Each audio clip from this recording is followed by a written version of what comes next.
And slowly opening the eyes. Hola. My question is, when a child is physically mistreated and verbally, and doesn't want to remember those things because already cried a lot for that, and doesn't accept any help, how can you still help? Like push to come here, for example, to do the program. You know, we have a mechanism that protects us. The mind protects us. Sometimes we don't even remember trauma. Or sometimes it's like a distant memory. And we don't want to open Pandora's box, no? But at some point, all of that will come to the surface. It maybe will manifest as an addiction, but something will happen and it will come. And then the person will have to confront it.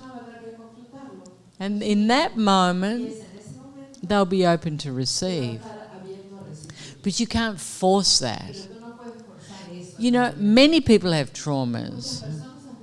Many people have fears. And we escape them. We abandon ourselves. We ignore them. But it's still sitting there. And it manifests as massive stress. So everyone at some point has to confront their demons, whether you want to or not.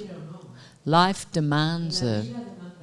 In order to evolve, we have to let go of the old. So you can't force it. People open when they're ready. It's nothing you can force. And this system, it's very confronting because it will start to pull everything out. You know, some people that have big traumas do other work before they do this. And then they get to the point where they're ready to really look at it. Yeah, it's not that everyone's ready.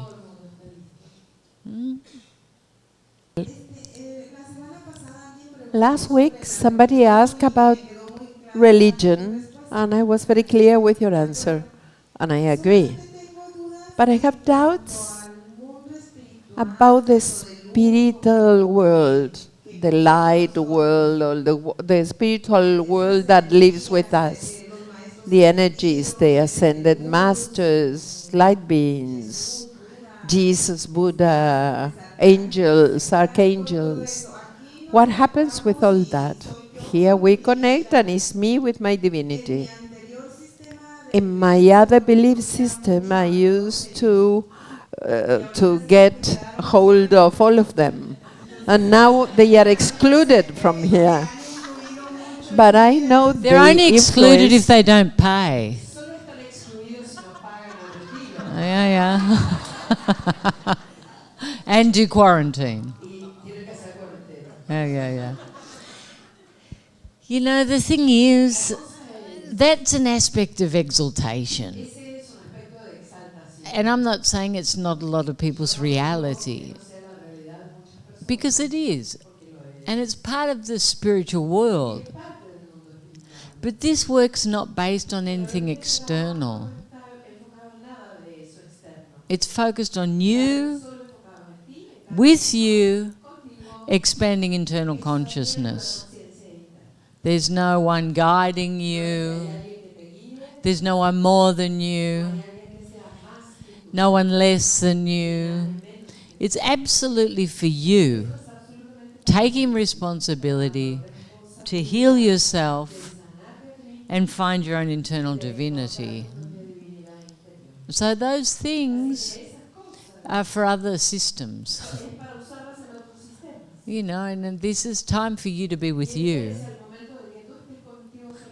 And when you really connect, that voice, the voice of enlightenment, the voice of omniscience. Everything's within you. And ultimately, that's what you have to connect with your own power. You can't always be looking outside,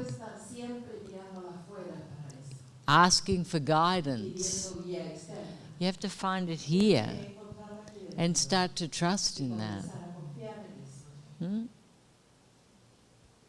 I want to ask you how to distinguish between desire, heart wish, from need to achieve.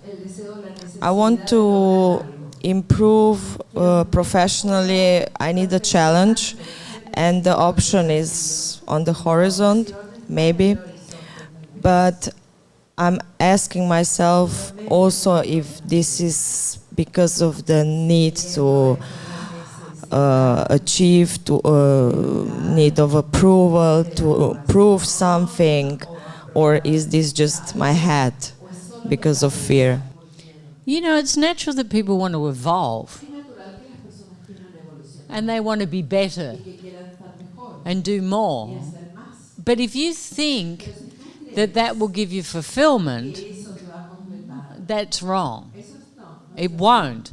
Nothing external can complete you. So you have to have the two things. Consciousness in action. You know, to create, to be excellent, to discover, to travel, to challenge yourself. All of those things are fabulous, and that's your human experience. But to do that so that you feel good inside, it doesn't work. It doesn't matter how passionate you are, because it's still external. So I think you're getting everything mixed. You know, if you want to do something, if you want to be better at what you do it. Sure. Challenge yourself. Do it 100%. But don't lose yourself. And this is the big thing. Don't lose you. And who am I? That's the most important question. Am I doing this to prove I have worth, or do I have worth? They're the questions. But you know, it's not so severe. You know, it's not like you can make a mistake. Things will become clear. You move into action, you get lost in the doing, you start getting stressed, and ex gente, and nothing's ever good enough. It's very clear, no? I'm doing it from my ego.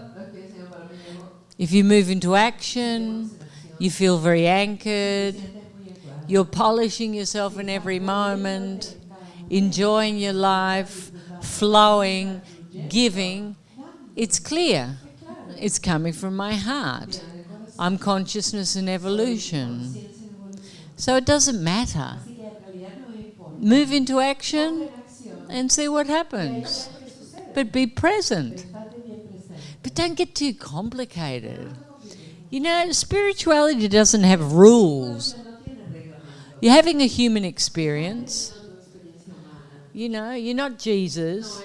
You don't have any expectations. And he did everything perfectly. And they kill him anyway. So, you know, just move. And stop being so afraid of making a mistake.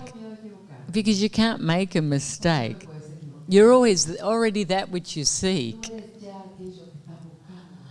And this is something to remember. I am that which I seek.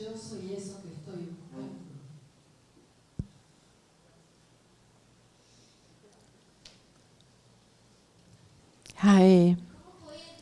How can I identify a perception from a judgment? Which one is the difference? Emotion. You can have an observation. I mean, I see everything very clearly, but there's no judgment. I can see a personality, I can see the ego, I can see the fear, I can see all of that. But I just see humans in evolution, consciousness in evolution. If you have a judgment with what you see, then you know, because it affects you. And it's always part of you. An aspect of you that maybe you can't see. That's why we say it's important to move your judgments. Because behind the judgment, there's always an aspect of yourself. So it's emotion. The emotion defines whether it's a judgment or just clearly an observation. Yeah?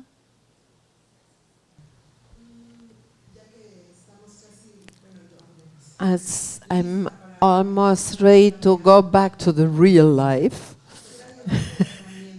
I want to take tools in case if in a moment I have a partner, to have that partner relax without pressures and sure in myself more than anything, and to be able to enjoy completely. So the important thing is how you are with you. And if you're experiencing that, it's easy to transmit that into your relationship. You have to see in each moment. But the important thing is not to have an expectation. Because we always have these expectations about how the relationship should be. And usually, relationships are for growth. So they're not always how you want them to be. Often they're challenging. Sometimes they push your buttons. They cause you to evolve. So just be open. But the most important thing is the relationship you're having with you. Are you in peace? Are you enjoying each moment? Is this an addition, or is it something you want to complete you? This is what you have to look at. And if it's just something to add to your life, it has to be without expectation.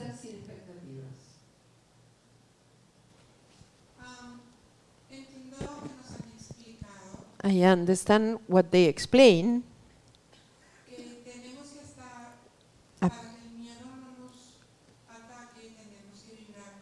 about having to vibrate high for the fear not to attack us. But it's impossible to avoid seeing the reality that is happening again with the lost and people contagious for COVID. Today I saw 3 people departing, and I am feeling sad. I cannot avoid that. How can we, as my companion says, to go out to this reality without being attacked again by it? Because it's people who you love. You know, you have to use consciousness to be an inspiration. An inspiration for you and for the world. You have to choose what you're going to focus on. Once you heal, once you become consciousness, you focus on love. And you trust that what's transpiring, what's unfolding, is part of evolution. And I'm not saying it's not difficult. It is difficult. It's difficult when people die. It's difficult when you lose things. It's difficult when you see the world in such a chaos. But what do you want to be within that duality? Do you want to be focused on love? on evolution, on high levels of vibration, the things that the world need in this moment. This is what we need. We have to change. So you can be a pioneer of change, or you can be caught in the drama, in the media drama, and how bad everything is, and da-da-da-da-da-da-da. And I'm not saying it's not. I'm not saying there's not many things transpiring, and lots of horrible things have happened. Sure, there's a lot of chaos. I can't not see that. But I can be something different. I can be hope. I can focus on something more. Evolution, sustainability, looking after the planet, looking after our health, changing. I can be an agent of change. And this is what you have to choose. But first it starts with you. It starts with you. You being good with you. And then you can inspire other people.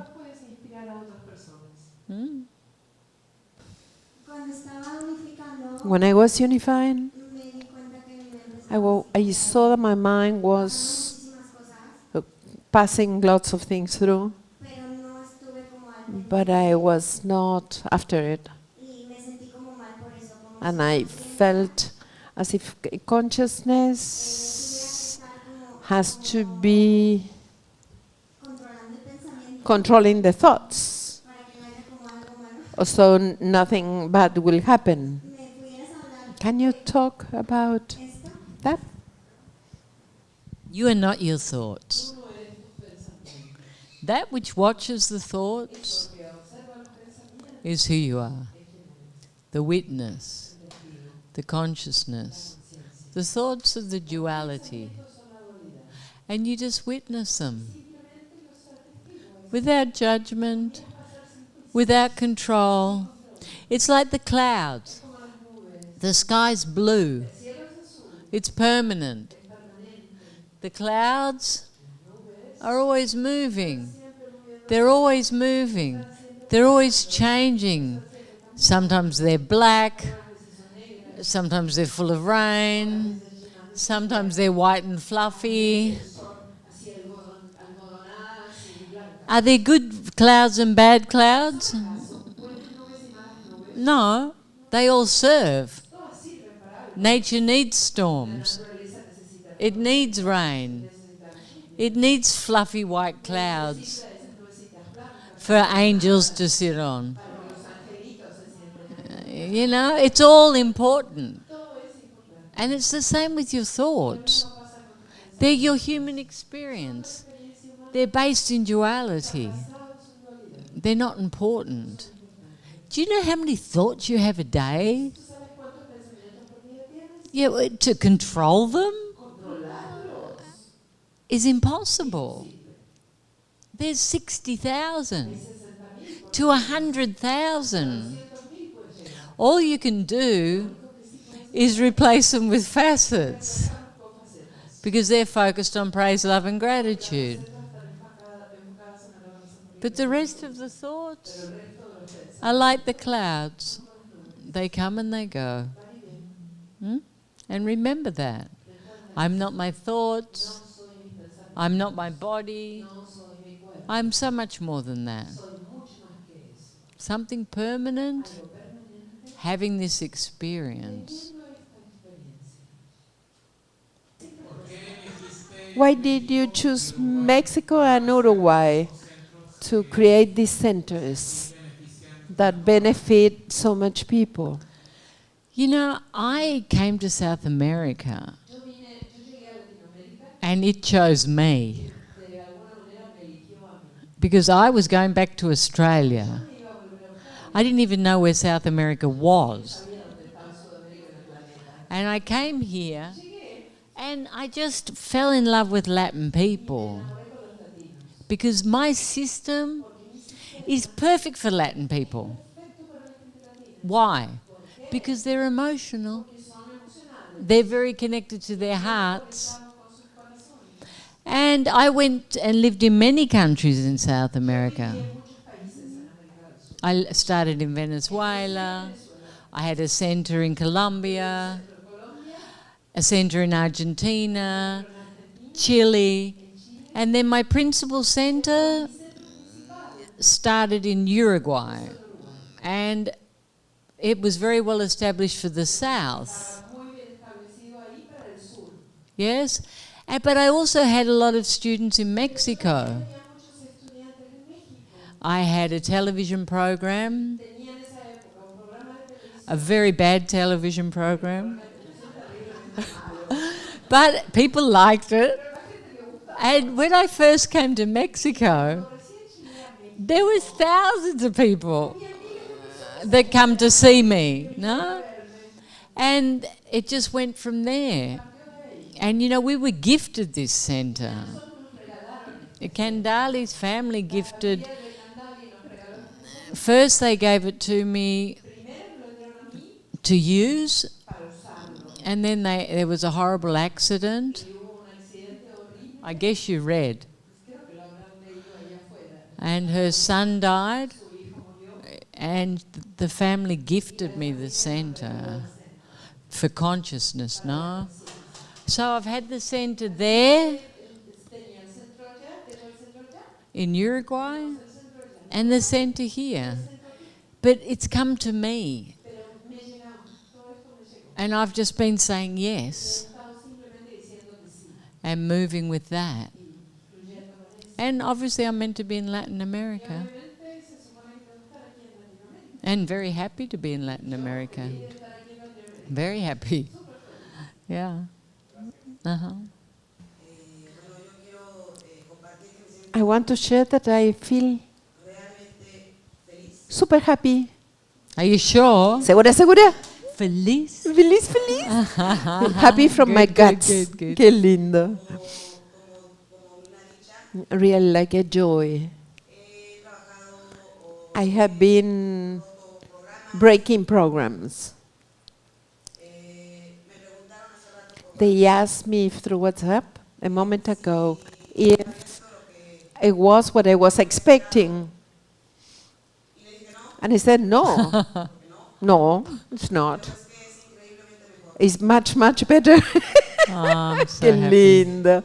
Qué bueno. And I feel super happy, super, super happy. And I want to give you thanks. Ay, Qué gracias a lindo. ti.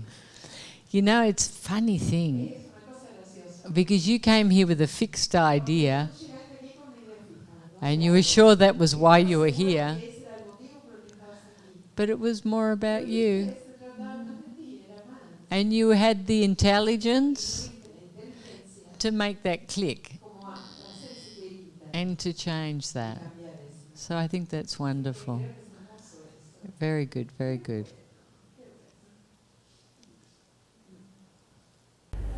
Come visit our webpage for books, movies, and our wonderful retreat centers.